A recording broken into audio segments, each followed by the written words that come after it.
ओम नमो भगवते वासुदेवाय। स्वागत है आप सभी का हमारे चैनल पर। आज है बृहस्पतिवार और आज के दिन बृहस्पतिवार का व्रत करने से, कथा सुनने से सारी मनोकामनाएं पूर्ण होती हैं। व्रत नहीं रख सकते तो भी कथा अवश्य सुननी चाहिए, क्योंकि कथा सुनने मात्र से ही बृहस्पति देव की कृपा से धन धान्य सुख सौभाग्य में वृद्धि होती है। तो कथा अवश्य सुननी चाहिए। और मैं आज आपको बृहस्पतिवार की कथा सुनाने जा रही हूँ। अगर आप इस चैनल पर नए हैं तो मेरे चैनल को लाइक शेयर और सब्सक्राइब करके जरूर रख लीजिए। तो चलिए शुरू करते हैं बृहस्पतिवार गुरुवार की कथा। प्राचीन समय की बात है। भारत में एक राजा राज्य करता था। बड़ा प्रतापी और दानी था। नित्य प्रति मंदिर में भगवत दर्शन करने जाता, ब्राह्मण और गुरु की सेवा किया करता। उसके द्वार से कोई भी याचक निराश होकर नहीं लौटता।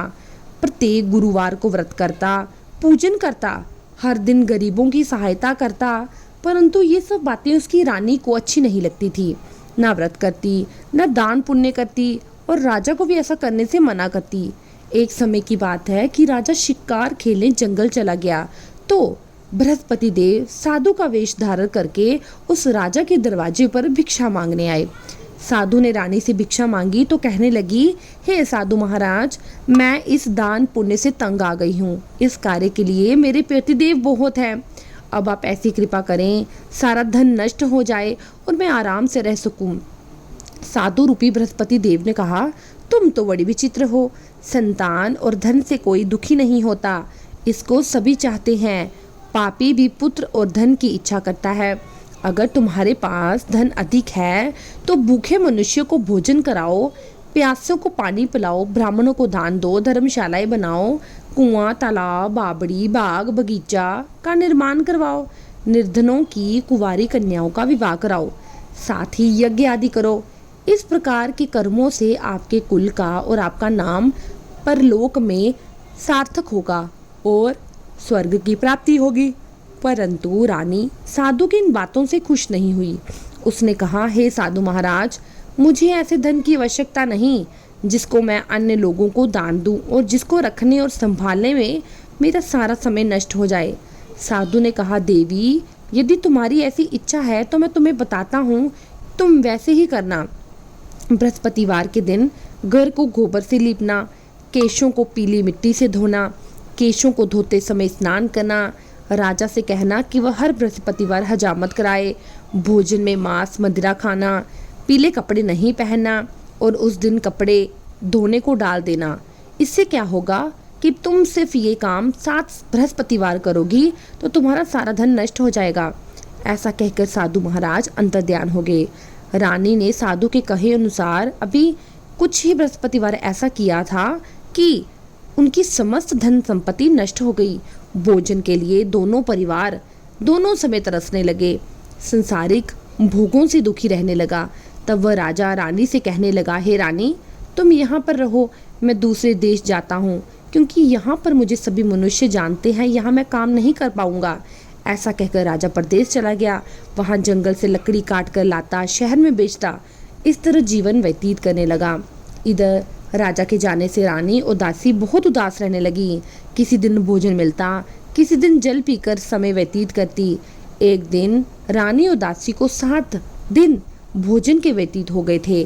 तो रानी ने अपनी दासी से कहा कि इसी नगर में मेरी बहन रहती है, तुम उसके पास जाओ और वहाँ से 5 शेर भेजर मांग कर ले आओ, जिससे कुछ समय के लिए, ताकि हमारा गुजर बसर हो सके।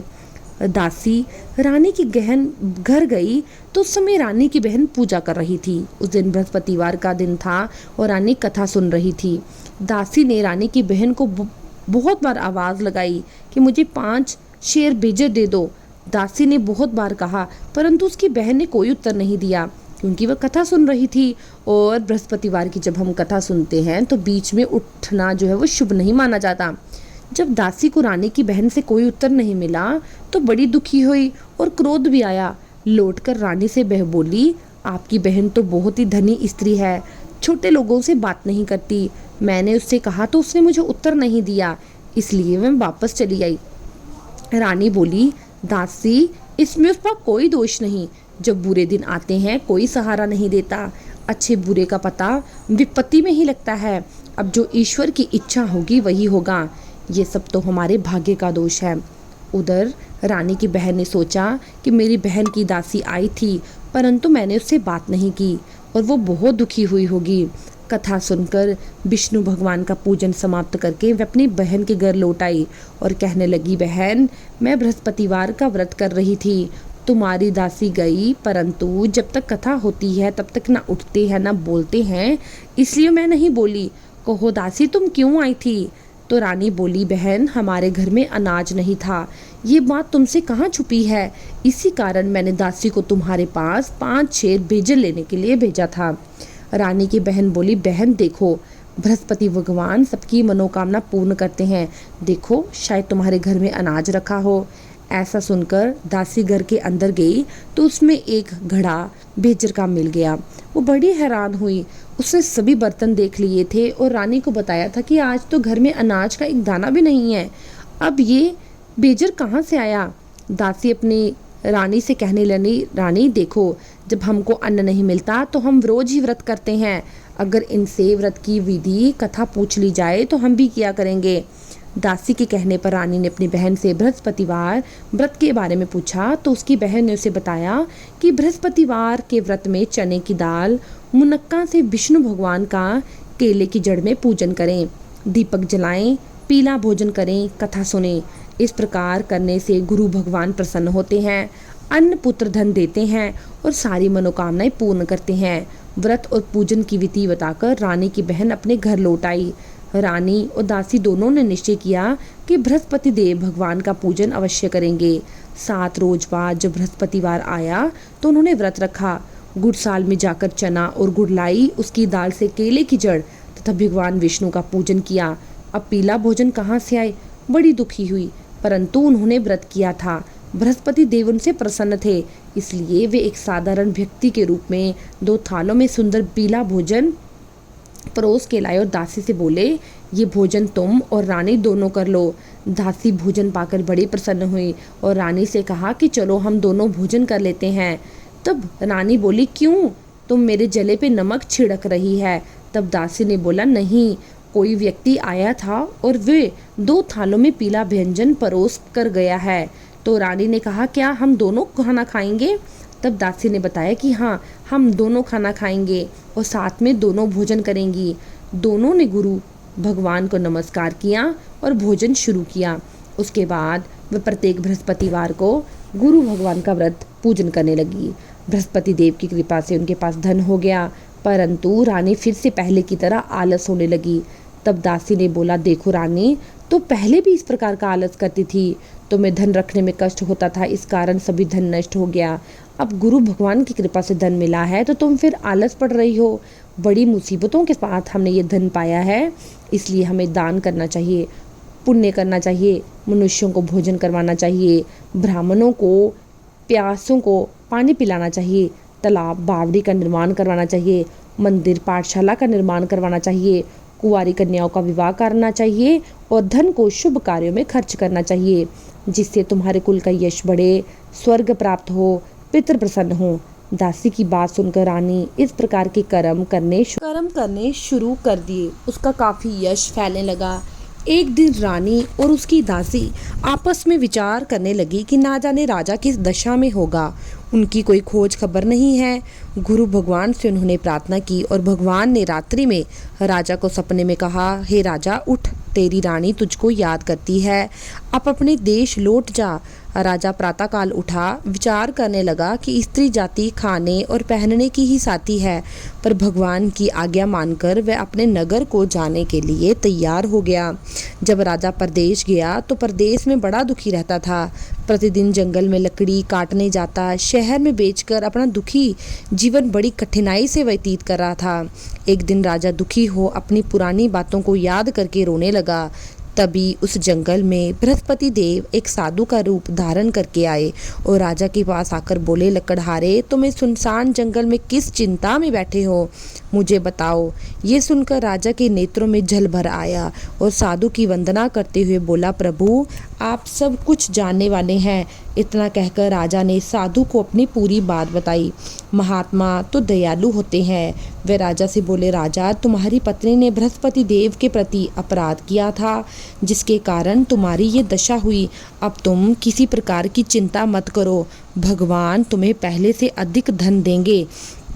देखो, तुम्हारी पत्नी ने बृहस्पतिवार का व्रत शुरू कर दिया है। अब तुम भी बृहस्पतिवार का व्रत करके चने की दाल और गुड़ जल के लोटे में डालकर केले का पूजन करो। फिर कथा कहो या सुनो, भगवान तुम्हारी सारी मनोकामनाएं पूर्ण करेंगे। साधु को प्रसन्न देकर राजा बोले, प्रभु, मुझे लकड़ी बेचकर इतना पैसा नहीं बचता जिसे भोजन करने के उपरांत कुछ बचा सकूं। मैंने रात्रि में अपनी रानी को व्याकुल देखा।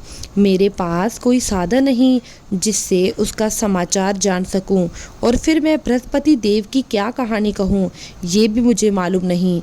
तो साधु ने कहा, राजा, तुम किस बात की चिंता करते हो? बृहस्पतिवार के दिन रोज की तरह लकड़ियां लेकर शहर जाओ, तुम्हें रोज से दुगना धन प्राप्त होगा, जिससे भली भांति भोजन कर लोगे और बृहस्पति देव की पूजा का सम्मान भी हो जाएगा। और बृहस्पति देव की कहानी इस प्रकार है कि प्राचीन काल में एक निर्धन ब्राह्मण था। उसकी कोई संतान नहीं थी। बहुत पूजा पाठ करता और उसकी स्त्री बड़ी मलिनता के साथ रहती, ना स्नान करती, ना किसी देवता का पूजन करती। प्रातः उठते सबसे पहले भोजन करती, फिर अन्य काम करती। ब्राह्मण बड़ा दुखी रहता, अपनी पत्नी को बड़ा समझाता, पर कोई परिणाम ना निकलता।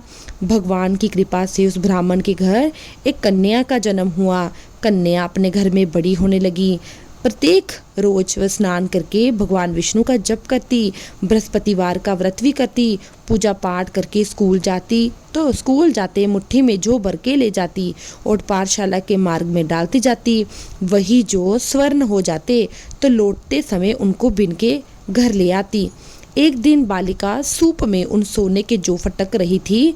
तभी उसकी माँ ने उसे देखा और कहा, बेटी, सोने के जौ को फटकने के लिए सोने का सूप होना चाहिए। दूसरे दिन गुरुवार था।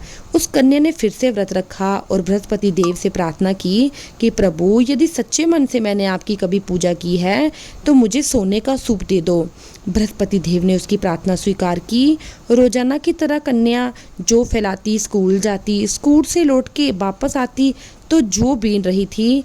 तो बृहस्पति देव ने उसे सोने का सूप दिया। वह उसे लेकर घर आ गई और उसमें जौ साफ करने लगी, परंतु उसकी माँ का फिर से वही ढंग रहा। एक दिन की बात है कि वह कन्या सोने के सूप में जौ साफ कर रही थी। तभी उस समय का उस नगर का राजकुमार वहां से निकला। वह उस लड़की के कार्य को देखकर उस पर मोहित हो गया। राजमहल में आकर भोजन अन्न जल त्याग दिया और बोलने लगा कि मैं उसी लड़की से विवाह करूंगा। जब राजा को इस बात का पता चला तो उसने मंत्री को भेजा कि मुझे उस लड़की का पता बताओ। मंत्री ने आकर सारी बात बताई तो राजा अपने पुत्र के पास गया और कहने लगा, तुम जिससे विवाह करना चाहते हो मैं तुम्हारा विवाह उसी से करूंगा। मैंने उसका पता लगा लिया है। और फिर मंत्री को उनके घर लड़की का हाथ मांगने के लिए भेज दिया। तो राजकुमार और उस लड़की का विवाह बड़े ही अच्छे ढंग से हो गया। फिर इसके बाद क्या हुआ कि राजकुमार ने राजा को उस लड़की के घर पर जब बताया था तो लड़की की शादी हो गई, परंतु उसकी माँ की हालत फिर से वैसी ही वैसी रही। उनके घर में गरीबी का निवास हो गया। अब गरीबी और ज़्यादा फैल गई। अब भोजन के लिए भी अन्न बड़ी मुश्किल से मिलता। एक दिन दुखी होकर ब्राह्मण देवता अपनी बेटी से मिलने गए।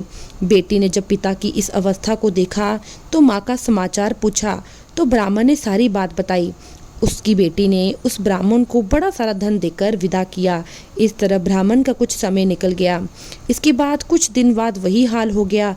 ब्राह्मण फिर अपनी कन्या के पास वापस आया तो उसकी बेटी बोली, पिताजी, आप माताजी को यहाँ लेके आओ, मैं उन्हें बृहस्पतिवार व्रत की विधि बताऊंगी ताकि आप लोगों की गरीबी दूर हो जाए। ब्राह्मण देवता अपनी स्त्री को लेकर राजमहल पहुंचा तो पुत्री ने माँ को बहुत समझाया, परंतु उसकी माँ समझने को तैयार नहीं थी। उसने सब कुछ बताया कि प्रातःकाल जल्दी उठा करो, भगवान विष्णु का पूजन करो तो दरिद्रता दूर होगी, परंतु उसकी माँ नहीं मानी। तो एक सुबह पुत्री ने क्या किया कि अपनी माँ को ज़बरदस्ती कोठरी में बंद कर दिया और अगले दिन सुबह बृहस्पतिवार के दिन उसे जल्दी स्नान करवाया, उसे जाप करवाया, पूजा पाठ करवाई और धीरे धीरे उसकी माँ की बुद्धि ठीक होने लगी। वे नित्य नियम से पूजा पाठ करती और प्रत्येक बृहस्पतिवार को व्रत भी करती और व्रत के प्रभाव से वे बहुत धनवान तथा पुत्रवती हो गई। बृहस्पति देवता के प्रभाव से वह स्वर्ग को गई और ब्राह्मण भी सुखपूर्वक इस लोक का सुख भोग कर स्वर्ग को प्राप्त हुआ। इस तरह कहानी कहकर साधु देवता वहाँ से अंतर्ध्यान हो गए। धीरे धीरे समय व्यतीत होने पर बृहस्पतिवार का दिन आया। राजा जंगल में लकड़ी काटकर शहर में बेचने गया तो उसे उस दिन अन्य दिनों से अधिक पैसा मिला। राजा ने चना, गुड़ आदि लाकर बृहस्पतिवार का व्रत किया। उस दिन से सभी कलेश दूर हो गए। परंतु जब अगला गुरुवार आया तो बृहस्पतिवार का व्रत रखना राजा भूल गया। इस पर बृहस्पति भगवान नाराज हो गए। उस दिन उस नगर के राजा ने विशाल यज्ञ का आयोजन किया था और राज्य में ये घोषणा करवाई थी कि कोई अपने घर में चूल्हा नहीं जलाएगा, सभी लोग हमारे ही घर भोजन करेंगे। तो राजा को जंगल से लकड़ी काटते देर हो गई। तो उसके बाद राजा ने क्या किया कि उस लकड़हारे को वह रात को अपने घर ले गया। जैसे ही लकड़हारा राजा के घर गया तो वहाँ पर खूंटी पर एक हार टंगा हुआ था। अब धीरे धीरे उस खूंटी ने क्या किया कि राजा का हार निगल लिया। जब रानी ने देखा कि खूंटी पर उसका हार नहीं है तो उसने कोतवाल को बुलाकर राजा को कैद में करवा दिया, जबकि लकड़हारे ने तो कोई हार चुराया ही नहीं था। जब लकड़हारा जेल खाने में गया, बड़ा दुखी हुआ, विचार करने लगा कौन से पूर्व जन्म के कर्म थे कि मुझे दुख प्राप्त हुआ। साधु को याद करने लगा जो उसे जंगल में मिला था। उसी समय तत्काल बृहस्पति देव साधु के रूप में प्रकट हुए। उसकी दशा देखकर कहने लगे, मूर्ख, तूने बृहस्पति देव की कथा नहीं की, ना तूने व्रत रखा, इसलिए तुझे दुख प्राप्त हुआ। अब बृहस्पतिवार के दिन जेल खाने के दरवाजे पर 4 पैसे तुम्हें जेल खाने के बाहर मिलेंगे। उससे तू बृहस्पति देव की पूजा करना, तेरे सारे कष्ट दूर होंगे। अगले बृहस्पतिवार उसे जेल के द्वार पर 5 पैसे मिले। राजा ने पूजा का सामान मंगवाकर कथा कही, प्रसाद बांटा। रात्रि को बृहस्पति देव ने उस नगर के राजा को सपने में दर्शन दिए और कहा, राजा, तूने जिस आदमी को जेल खाने में बंद किया है वह निर्दोष है, वह राजा है, उसे छोड़ दे। रानी का हार उसी खूंटी पर लटका हुआ है। अगर तू ऐसा नहीं करेगा तो तेरे राज्य को मैं नष्ट कर दूंगा। राजा प्रातःकाल उठा, खूंटी पर हार टंगा देकर लकड़हारे को बुलाकर क्षमा मांगी और राजा के योग्य सुंदर वस्त्र आभूषण भेंट करके उसे विदा किया। गुरुदेव की आज्ञा के अनुसार राजा अपने नगर को चल पड़ा। जब राजा नगर के निकट पहुंचा तो उसे बड़ा आश्चर्य हुआ। नगर में पहले से अधिक गांव, तालाब, कुएं, धर्मशालाएं, मंदिर बनाए हुए थे। राजा ने पूछा, ये बाग धर्मशाला किसका है? तब नगर के लोग कहने लगे, ये सब रानी और दासी ने बनवाए हैं। राजा को बड़ा आश्चर्य हुआ और गुस्सा भी आया। जब रानी ने ये खबर सुनी कि राजा आ रहे हैं तो उसने अपने दासी से कहा कि दासी, देख, राजा हमको कितनी बुरी हालत में छोड़ के गए थे। हमारी ऐसी हालत देखकर वह लौट ना जाएं, इसलिए तू दरवाजे पर खड़ी हो जा। रानी की आज्ञा के अनुसार दासी दरवाजे पर खड़ी हो गई। जब राजा आए तो उन्हें अपने साथ महल में ले आए। तब राजा ने क्रोध करके अपनी तलवार निकाली और पूछने लगा, सच सच बताओ, ये धन तुम्हें कैसे प्राप्त हुआ? तब रानी ने बताया कि सब धन बृहस्पति देव के व्रत के प्रभाव से प्राप्त हुआ है।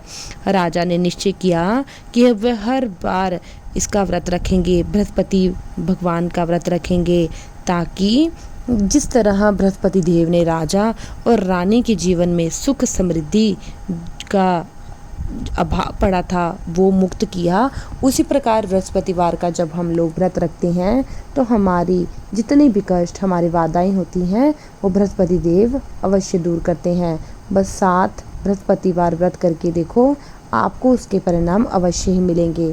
अगर आपको कथा पसंद आई तो चैनल को लाइक, शेयर और सब्सक्राइब करना ना भूलें।